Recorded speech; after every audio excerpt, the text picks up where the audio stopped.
ایک ایک جزیرے تک پہنچوں، زمین کا ایک ایک چپا تلاش کروں، روئے زمین میں اللہ کے ساتھ کفر کرنے والوں کو باقی نہ چھوڑوں، یا پھر میں خود شہید ہو جاؤں۔ اللہ اکبر۔ صلاح الدین کا مجاہدانہ طرز زندگی۔ یوں لگتا ہے کہ زندگی کے ان آخری برسوں میں اللہ تعالیٰ نے اس کے دل سے دنیا کی ہر رغبت اور مرغوب و پسندیدہ چیزوں کو نکال دی تھا، اور جہاد کو اس کے لیے ایسا محبوب مشغلہ بنا دیا کہ صرف جذبہ جہاد ہی اس کے دل پر چھا گیا اور جی پر غالب آ گیا۔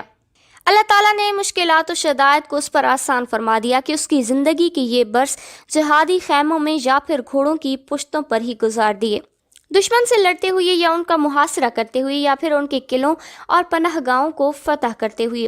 جو آدمی ملک شام اور اس کے موسم سرما میں سردی کی شدت یعنی اس موسم سرما کے اولوں، برفوں، پہاڑوں کی برف باریوں، یخ بستہ ہواؤں، آندھیوں اور بارشوں سے آشنا ہے، وہ اچھی طرح سمجھ سکتا ہے اور تجزیہ کر سکتا ہے کہ صلاح الدین نے کس ولولہ انگیز جذبہ ایمانی حوصلے سے اپنے ملک کی رضا جوئی اور دین کو غالب دیکھنے کے لیے ان حالات میں زندگی بسر کی ہوگی۔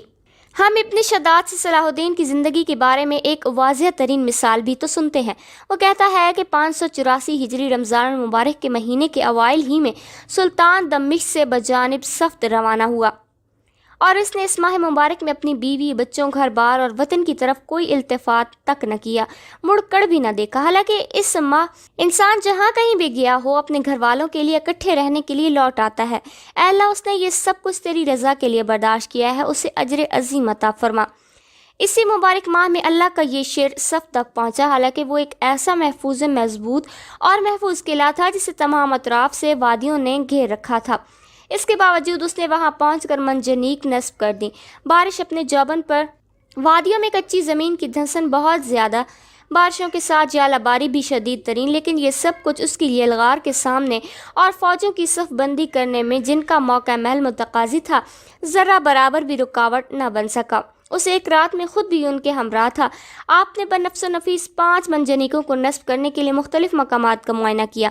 اسی رات یوں فرمانے لگے، ان 5 کو نصب کرنے سے پہلے ہمیں سونا نہیں ہوگا، لہٰذا ایک ایک جماعت کو ایک ایک منجنیق حوالے کی، اور قاصد مسلسل اس کے اور منجنیق نصب کرنے والوں کے مابین آتے جاتے رہے، ایک لمحہ لمحہ کی خبر دیتے رہے، یہاں تک کہ آپ کی خدمت گزاری اور امیر کی اطاعت شعاری میں ہمیں صبح ہو گئی۔ مہلک بیماری بھی گھوڑے کی پشت سے نیچے نہ اتار سکی۔ آپ کو دردوں کا مرض لاحق تھا، اور اس کے باوجود میدان جنگ کی چیخ و پکار اور پکڑو دھکڑ میں رہے تو یہ صرف بارگاہ الہی سے سوپ چاہتے تھے۔ وہ صبر و ثبات کے صلے میں جو کچھ اللہ کریم کے پاس ہے اسے چاہتے ہوئے کیا کرتے تھے۔ ہم اب شداد سے اس کے صبر و ثبات کے بارے میں ایک اور پہلو بھی سنتے ہیں۔ جب کہ صلاح الدین 60-70 برس کی عمر کے درمیان تھے، وہ واقعہ بیان کرتے ہوئے کہتا ہے، میں آگ کی عکا کی چراگاہ میں خود کو دیکھا کہ سلطان کی مرض کی تکلیف کی انتہا کو پہنچ چکی تھی، جو اسے جسمانی پھوڑوں کی وجہ سے لاحق ہوئی تھی۔ اس مرض نے اس کے جسم کے درمیانی حصے کو معاف کر دیا، جس سے اسے بیٹھا بھی نہ جا سکتا تھا۔ وہ خیمے میں اپنے ایک پہلو پر ٹیک لگائے ہوئے تھا اور اسی حالت میں کھانا کھا رہا تھا، جبکہ وہ اس وقت خیمے میں ہونے کے باوجود دشمن کے بھی قریب ترین تھا۔ یہ مرض اسے دشمن سے لڑنے کے لیے اپنے لشکر کے میمنہ میسرہ اور قلب الجیش ترتیب دینے سے نہ روک سکا۔ اس وقت کی شدت کے باوجود وہ ابتدائی نماز سے صلاۃ ظہر تک، پھر عصر تک مغرب گھوڑے کی پشت پر بھی بیٹھتا تھا، اپنے لشکر کے مختلف دستوں اور یونٹوں کے پاس پہنچتا، انہیں حکم دیتا، انہیں جہاد و قتال سے متعلق منہیات سے روکتا، ان میں فی سبیل اللہ فدا ہونے اور جام شہادت نوش کرنے کی روح کو تڑپاتا اور گرماتا۔ اور اس کی اپنی حالت یہ ہوتی کہ شدت علم اور پھوڑوں کی ٹیس کو برداشت کیے ہوئے تھا۔ ہمیں اس کی حالت پر حیرت اور تعجب ہوا کرتا تو وہ یوں کہا کرتا کہ گھوڑے کی پشت سے نیچے اترنے تک یہ درد محسوس ہی نہیں ہوتا۔ بلا شک اس پر اللہ کی یہ خاص عنایت تھی اور اس اسلامی حکم کی برکت تھی جس کی خاطر وہ جہاد کر رہا تھا۔ اللہ تعالیٰ خود فرماتے ہیں، جسے اس کے رسول نے اپنے رب سے حدیث قدسی میں بیان کیا، میرا بندہ لگاتار نوافل کی ادائیگی سے میرا قرب حاصل کرتا رہتا ہے، یہاں تک کہ میں اپنے محبوب اس سے بنا لیتا ہوں۔ تو جب میں اس سے محبت کرتا ہوں تو میں اس کا وہ کان بن جاتا ہوں جس سے وہ سنتا ہے، اس کی وہ آنکھ بن جاتا ہوں جس سے وہ پکڑتا ہے، اس کی وہ ٹانگ بن جاتا ہوں جس سے وہ چلتا ہے۔ اگر وہ مجھ سے مانگے تو میں ضرور عطا کرتا ہوں، اور اگر وہ مجھ سے پناہ مانگے تو میں ضرور اسے پناہ بھی دیتا ہوں۔ اور جن لوگوں نے ہمارے لیے کوشش کی ہم ان کو ضرور اپنے رستے دکھلائیں گے، اور بے شک اللہ نیک لوگوں کے ساتھ ہے۔ سلطان صلاح الدین کی وفات، جہاد کی پرمشقت زندگی اور مسلسل بے آرامی نے سلطان کو مستقل مریض بنا دیا۔ مرض کی شدت میں رمضان کے کئی روزے قضا ہو گئے مگر جہاد نہ چھوٹا۔ اب جو موقع ملا تو قضا روزے ادا کرنا شروع کر دیا۔ والد نے ان کی تکالیف کا لحاظ کرتے ہوئے ان سے منع کیا مگر سلطان نے یہ کہہ کر کہ نامعلوم آئندہ کیا حالات پیش آئیں تمام قضا روزے پورے کیے۔ وسط سفر 599 ہجری میں مرض شدت اختیار کر گیا اور وفات سے 3 روز قبل غشی کی سی حالت طاری ہو گئی۔ معلوم ہوتا تھا کہ 20 سال کا تھکا ماندہ مجاہد تکان اتار رہا ہے۔ 27 سفر کی صبح کا ستارہ افق پر نمودار ہوا تو سلطان صلاح الدین کی نبضیں ڈوب رہی تھیں۔ شیخ ابو جعفر نے سکرات موت کے آثار محسوس کر کے سورہ حشر کی تلاوت شروع کی۔ جب آیات هو الذی لا الہ الا هو عالم الغیب والشہادہ پر پہنچے تو یکایک سلطان نے آنکھیں کھول دی، مسکرائے اور تبسم ریز لہجے میں کہا، سچ ہے، یہ کہہ کے ہمیشہ کے لیے آنکھیں بند کر دیں۔ سلطان کے غم میں ہر آنکھ اشک بار نظر آتی تھی۔ صلیبی دنیا کے چھکے چھڑا دینے والے اس بطل و جلیل کا انتقال اس حال میں ہوا کہ ترکے میں کوئی گاؤں، باغ اور مکان نہ چھوڑا تھا۔ دنیا سے بے رغبتی اور قلت سرمایہ، شاید یہ بھی مناسب ہی رہے کہ میں آپ کے زہد و تقوی اور دنیاوی مال و متاع کی قلت کی طرف اشارہ بات کر دوں۔ مجھے اتنا کہنا ہی کافی ہے کہ اس نے اپنے مولا سے اس حال میں ملاقات کی کہ ورثے میں کوئی محل نہ چھوڑا اور نہ کوئی دنیاوی سرمایہ، بلکہ اتنی بھی رقم نہیں چھوڑی جس میں زکوٰۃ واجب ہوتی، بلکہ وہ ساری دولت جو اپنے پیچھے چھوڑی وہ صرف 47 درہم اور 1 سونے کا دینار۔ اللہ تعالیٰ نے ایسے لوگوں کی آخرت میں جو نعمتیں تیار فرما رکھی تھیں وہ عطا فرمانے کے لیے سلطان کو دنیاوی رقبوں، باغوں، بستیوں اور کھیتوں کے محلات وغیرہ سے بے نیازی رکھا۔ اگر آپ دنیاوی دولت جمع کرنے اور کوٹھیاں بلڈنگیں بنانے میں مشہور ہو جاتے تو کبھی بھی اپنے علاقے آزاد کروانے، تاریخ کے رخ کو موڑنے اور ہمیشہ زندہ رہنے کی استقامت نہ پاتے۔ گویا کہ بقیت بن یامر الجادی نے ایسے ہی سپوت کو ذہن میں رکھ کر یہ ابیات کہیں، تم اپنے سب معاملات اس کے حوالے کر دو، اسی میں تمہاری بہتری ہے، کھلے بازوؤں والا ہے، یعنی دوستوں پر مہربان، اور دشمنوں کے حوالے سے جنگ کی بات کے ساتھ ہی دشمنوں کو بوجھل۔ صلاح الدین اور اس کے استاد نور الدین رحمۃ اللہ علیہ سے قبل صلیبیوں نے دریائے اردن اور بحر بیس کے درمیان سب علاقوں پر قبضہ جما لیا، حتیٰ کہ مسلمانوں کے پاس ایک محقق کے بقول دریائے اردن کے غربی کنارے 1 مربع سینٹی میٹر جگہ بھی نہ رہی تھی، بلکہ اس کے برعکس دریا کے شرقی کنارے صلیبیوں کے قلعے اور مضبوط مقامات موجود تھے، جیسا کہ کرکوک اور الشوبک وغیرہ۔ صلاح الدین نے ہمت سے کام لیا، اللہ کے فضل و کرم سے اور اپنی اسلامی شخصی خوبیوں کی بدولت کہ انہیں سور اور جافا کے درمیان ساحل پر ہی چھوٹے چھوٹے دائروں میں محصور کر دیا۔ اگر اللہ تعالیٰ اسے کچھ اور مہلت دے دیتا اور 579 ہجری میں وفات نہ پاتا تو اور بھی حیرت انگیز کارنامے سر انجام دیتا انشاءاللہ، لیکن پھر بھی جو اس نے کیا حق ادا کیا۔ یقیناً صلاح الدین قائدان حملہ آوروں اور ملک پر قابض غاصبوں کو ملک سے نکالنے پر، ان سمندری آمد و رفت پر اور انہیں ان کے ملک یورپ تک واپس دھکیلنے پر جیسے اہم مسائل پر اکثر سوچتا رہتا تھا، تاکہ وہ یہ علاقے اسلامی تعلیمات سے منور اور جاہلیت کی ظلمات سے پاک و صاف کر سکے۔ ایک بار وہ اپنے وزیر ابن شداد سے، جبکہ وہ دونوں مجاہدین کی جماعت کے ہمراہ ایک ساحلی مہم پر جا رہے تھے، یوں ہم کلام ہوا، کیا میں تجھے ایک بات بتاؤں؟ ابن شداد نے کہا، ہاں ضرور۔ تو صلاح الدین رحمۃ اللہ علیہ کہنے لگا، میرے دل میں یہ بات آتی ہے کہ ساحل کے بقیہ علاقے اللہ تعالیٰ کب فتح کروائے گا۔ میں جب پورے ملک میں بنظر غار دیکھتا ہوں تو دل میں یہ بات اٹھتی ہے کہ لوگوں کو خیر آباد کہوں، گھنے گھنے جنگلات تک پہنچوں، سمندر کی پشت پر سوار ہو کر ایک ایک جزیرے تک پہنچوں، زمین کا ایک ایک چپا تلاش کروں، روئے زمین میں اللہ کے ساتھ کفر کرنے والوں کو باقی نہ چھوڑوں، یا پھر میں خود شہید ہو جاؤں۔ اللہ اکبر۔ صلاح الدین کا مجاہدانہ طرز زندگی، یوں لگتا ہے کہ زندگی کے ان آخری برسوں میں اللہ تعالیٰ نے اس کے دل سے دنیا کی ہر رغبت اور مرغوب و پسندیدہ چیزوں کو نکال دی تھا، اور جہاد کو اس کے لیے ایسا محبوب مشغلہ بنا دیا کہ صرف جذبہ جہاد ہی اس کے دل پر چھا گیا اور جی پر غالب آ گیا۔ اللہ تعالیٰ نے مشکلات و شدائد کو اس پر آسان فرما دیا کہ اس کی زندگی کے یہ برس جہادی خیموں میں یا پھر گھوڑوں کی پشتوں پر ہی گزار دیے، دشمن سے لڑتے ہوئے یا ان کا محاصرہ کرتے ہوئے یا پھر ان کے قلعوں اور پناہ گاہوں کو فتح کرتے ہوئے۔ جو آدمی ملک شام اور اس کے موسم سرما میں سردی کی شدت، یعنی اس موسم سرما کے اولوں، برفوں، پہاڑوں کی برف باریوں، یخ بستہ ہواؤں، آندھیوں اور بارشوں سے آشنا ہے، وہ اچھی طرح سمجھ سکتا ہے اور تجزیہ کر سکتا ہے کہ صلاح الدین نے کس ولولہ انگیز جذبہ ایمانی حوصلے سے اپنے ملک کی رضا جوئی اور دین کو غالب دیکھنے کے لیے ان حالات میں زندگی بسر کی ہوگی۔ ہم ابن شداد سے صلاح الدین کی زندگی کے بارے میں ایک واضح ترین مثال بھی تو سنتے ہیں۔ وہ کہتا ہے کہ 584 ہجری رمضان المبارک کے مہینے کے اوائل ہی میں سلطان دمشق سے بجانب صفد روانہ ہوا اور اس نے اس ماہ مبارک میں اپنی بیوی، بچوں، گھر بار اور وطن کی طرف کوئی التفات تک نہ کیا، مڑ کر بھی نہ دیکھا۔ حالانکہ اس ماہ انسان جہاں کہیں بھی گیا ہو اپنے گھر والوں کے لیے اکٹھے رہنے کے لیے لوٹ آتا ہے۔ اے اللہ، اس نے یہ سب کچھ تیری رضا کے لیے برداشت کیا ہے، اسے اجر عظیم عطا فرما۔ اسی مبارک ماہ میں اللہ کا یہ شعر صف تک پہنچا، حالانکہ وہ ایک ایسا محفوظ مضبوط اور محفوظ قلعہ تھا جسے تمام اطراف سے وادیوں نے گھیر رکھا تھا۔ اس کے باوجود اس نے وہاں پہنچ کر منجنیق نصب کر دی۔ بارش اپنے جوبن پر، وادیوں میں کچی زمین کی دھنسن بہت زیادہ، بارشوں کے ساتھ ژالہ باری بھی شدید ترین، لیکن یہ سب کچھ اس کی یلغار کے سامنے اور فوجوں کی صف بندی کرنے میں جن کا موقع محل متقاضی تھا ذرہ برابر بھی رکاوٹ نہ بن سکا۔ اس ایک رات میں خود بھی ان کے ہمراہ تھا۔ آپ نے بنفس و نفیس 5 منجنیقوں کو نصب کرنے کے لیے مختلف مقامات کا معائنہ کیا۔ اسی رات یوں فرمانے لگے، ان 5 کو نصب کرنے سے پہلے ہمیں سونا نہیں ہوگا، لہٰذا ایک ایک جماعت کو ایک ایک منجنیق حوالے کی اور قاصد مسلسل اس کے اور منجنیق نصب کرنے والوں کے مابین آتے جاتے رہے، ایک لمحہ لمحہ کی خبر دیتے رہے، یہاں تک کہ آپ کی خدمت گزاری اور امیر کی اطاعت شعاری میں ہمیں صبح ہو گئی۔ مہلک بیماری بھی گھوڑے کی پشت سے نیچے نہ اتار سکی۔ آپ کو دردوں کا مرض لاحق تھا اور اس کے باوجود میدان جنگ کی چیخ و پکار اور پکڑو دھکڑ میں رہے تو یہ صرف بارگاہ الہی سے سوپ چاہتے تھے۔ وہ صبر و ثبات کے صلے میں جو کچھ اللہ کریم کے پاس ہے اسے چاہتے ہوئے کیا کرتے تھے۔ ہم اب شداد سے اس کے صبر و ثبات کے بارے میں ایک اور پہلو بھی سنتے ہیں۔ جب کہ صلاح الدین 60-70 برس کی عمر کے درمیان تھے، وہ واقعہ بیان کرتے ہوئے کہتا ہے، میں آپ کی عقا کی چراگاہ میں خود کو دیکھا کہ سلطان کی مرض کی تکلیف کی انتہا کو پہنچ چکی تھی، جو اسے جسمانی پھوڑوں کی وجہ سے لاحق ہوئی تھی۔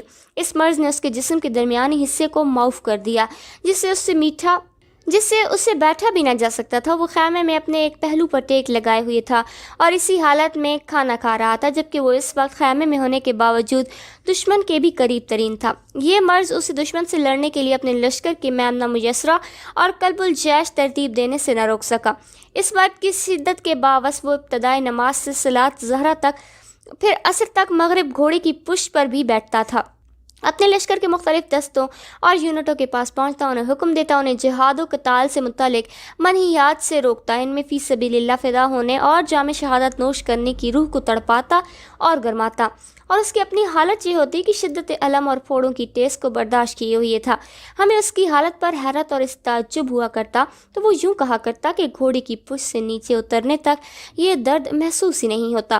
بلا شک اس پر اللہ کی یہ خاص عنایت تھی اور اس اسلامی حکم کی برکت تھی جس کی خاطر وہ جہاد کر رہا تھا۔ اللہ تعالیٰ خود فرماتے ہیں، جسے اس کے رسول نے اپنے رب سے حدیث قدسی میں بیان کیا، میرا بندہ لگاتار نوافل کی ادائیگی سے میرا قرب حاصل کرتا رہتا ہے، یہاں تک کہ میں اپنے محبوب اس سے بنا لیتا ہوں، تو جب میں اس سے محبت کرتا ہوں تو میں اس کا وہ کان بن جاتا ہوں جس سے وہ سنتا ہے، اس کی وہ آنکھ بن جاتا ہوں جس سے وہ پکڑتا ہے، اس کی وہ ٹانگ بن جاتا ہوں جس سے وہ چلتا ہے۔ اگر وہ مجھ سے مانگے تو میں ضرور عطا کرتا ہوں، اور اگر وہ مجھ سے پناہ مانگے تو میں ضرور اسے پناہ بھی دیتا ہوں۔ اور جن لوگوں نے ہمارے لیے کوشش کی ہم ان کو ضرور اپنے رستے دکھلائیں گے، اور بے شک اللہ نیک لوگوں کے ساتھ ہے۔ سلطان صلاح الدین کی وفات، جہاد کی پرمشقت زندگی اور مسلسل بے آرامی نے سلطان کو مستقل مریض بنا دیا۔ مرض کی شدت میں رمضان کے کئی روزے قضا ہو گئے، مگر جہاد نہ چھوٹا۔ اب جو موقع ملا تو قضا روزے ادا کرنا شروع کر دیا۔ والد نے ان کی تکالیف کا لحاظ کرتے ہوئے ان سے منع کیا، مگر سلطان نے یہ کہہ کر کہ نامعلوم آئندہ کیا حالات پیش آئیں تمام قضا روزے پورے کیے۔ وسط صفر 599 ہجری میں مرض شدت اختیار کر گیا اور وفات سے 3 روز قبل غشی کی سی حالت طاری ہو گئی۔ معلوم ہوتا تھا کہ 20 سال کا تھکا ماندہ مجاہد تکان اتار رہا ہے۔ 27 صفر کی صبح کا ستارہ افق پر نمودار ہوا تو سلطان صلاح الدین کی نبضیں ڈوب رہی تھیں۔ شیخ ابو جعفر نے سکرات موت کے آثار محسوس کر کے سورہ حشر کی تلاوت شروع کی۔ جب آیات هو الذی لا الہ الا هو عالم الغیب والشہادہ پر پہنچے تو یکایک سلطان نے آنکھیں کھول دی، مسکرائے اور تبسم ریز لہجے میں کہا، سچ ہے، یہ کہہ کے ہمیشہ کے لیے آنکھیں بند کر دیں۔ سلطان کے غم میں ہر آنکھ اشک بار نظر آتی تھی۔ سلیبی دنیا کے چھکے چھڑا دینے والے اس بطل و جلیل کا انتقال اس حال میں ہوا کہ ترکے میں کوئی گاؤں، باغ اور مکان نہ چھوڑا تھا۔ دنیا سے بے رغبتی اور قلت سرمایہ، شاید یہ بھی مناسب ہی رہے کہ میں آپ کے زہد و تقوی اور دنیاوی مال و متاع کی قلت کی طرف اشارہ بات کر دوں۔ مجھے اتنا کہنا ہی کافی ہے کہ اس نے اپنے مولا سے اس حال میں ملاقات کی کہ ورثے میں کوئی محل نہ چھوڑا اور نہ کوئی دنیاوی سرمایہ، بلکہ اتنی بھی رقم نہیں چھوڑی جس میں زکوٰۃ واجب ہوتی، بلکہ وہ ساری دولت جو اپنے پیچھے چھوڑی وہ صرف 47 درہم اور 1 سونے کا دینار۔ اللہ تعالیٰ نے ایسے لوگوں کی آخرت میں جو نعمتیں تیار فرما رکھی تھیں وہ عطا فرمانے کے لیے سلطان کو دنیاوی رقبوں، باغوں، بستیوں اور کھیتوں کے محلات وغیرہ سے بے نیاز ہی رکھا۔ اگر آپ دنیاوی دولت جمع کرنے اور کوٹھیاں، بلڈنگیں بنانے میں مشہور ہو جاتے تو کبھی بھی اپنے علاقے آزاد کروانے۔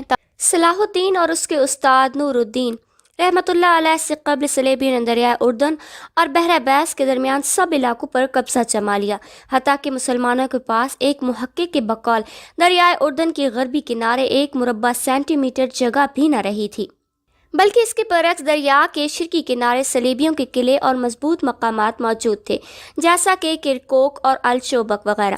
صلاح الدین نے ہمت سے کام لیا، اللہ کے فضل و کرم سے اور اپنی اسلامی شخصی خوبیوں کی بدولت کہ انہیں سور اور جافا کے درمیان ساحل پر ہی چھوٹے چھوٹے دائروں میں محصور کر دیا۔ اگر اللہ تعالیٰ اسے کچھ اور مہلت دے دیتا اور 579 ہجری میں وفات نہ پاتا تو اور بھی حیرت انگیز کارنامے سر انجام دیتا انشاءاللہ، لیکن پھر بھی جو اس نے کیا حق ادا کیا۔ یقیناً صلاح الدین قائدان حملہ آوروں اور ملک پر قابض غاصبوں کو ملک سے نکالنے پر، ان سمندری آمد و رفت پر اور انہیں ان کے ملک یورپ تک واپس دھکیلنے جیسے اہم مسائل پر اکثر سوچتا رہتا تھا، تاکہ وہ یہ علاقے اسلامی تعلیمات سے منور اور جاہلیت کی ظلمات سے پاک و صاف کر سکیں۔ ایک بار وہ اپنے وزیر ابن شداد سے جبکہ وہ دونوں مجاہدین کی جماعت کے ہمراہ ایک ساحلی مہم پر جا رہے تھے، یوں ہم کلام ہوا، کیا میں تجھے ایک بات بتاؤں؟ ابن شداد نے کہا، ہاں ضرور۔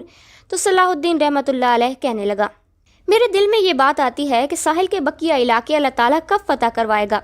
میں جب پورے ملک میں بنظر غار دیکھتا ہوں تو دل میں یہ بات اٹھتی ہے کہ لوگوں کو خیر آباد کہوں، گھنے گھنے جنگلات تک پہنچوں، سمندر کی پشت پر سوار ہو کر ایک ایک جزیرے تک پہنچوں، زمین کا ایک ایک چپا تلاش کروں، روئے زمین میں اللہ کے ساتھ کفر کرنے والوں کو باقی نہ چھوڑوں، یا پھر میں خود شہید ہو جاؤں۔ اللہ اکبر۔ صلاح الدین کا مجاہدانہ طرز زندگی، یوں لگتا ہے کہ زندگی کے ان آخری برسوں میں اللہ تعالیٰ نے اس کے دل سے دنیا کی ہر رغبت اور مرغوب و پسندیدہ چیزوں کو نکال دی تھا، اور جہاد کو اس کے لیے ایسا محبوب مشغلہ بنا دیا کہ صرف جذبہ جہاد ہی اس کے دل پر چھا گیا اور جی پر غالب آ گیا۔ اللہ تعالیٰ نے مشکلات و شدائد کو اس پر آسان فرما دیا کہ اس کی زندگی کی یہ برس جہادی خیموں میں یا پھر گھوڑوں کی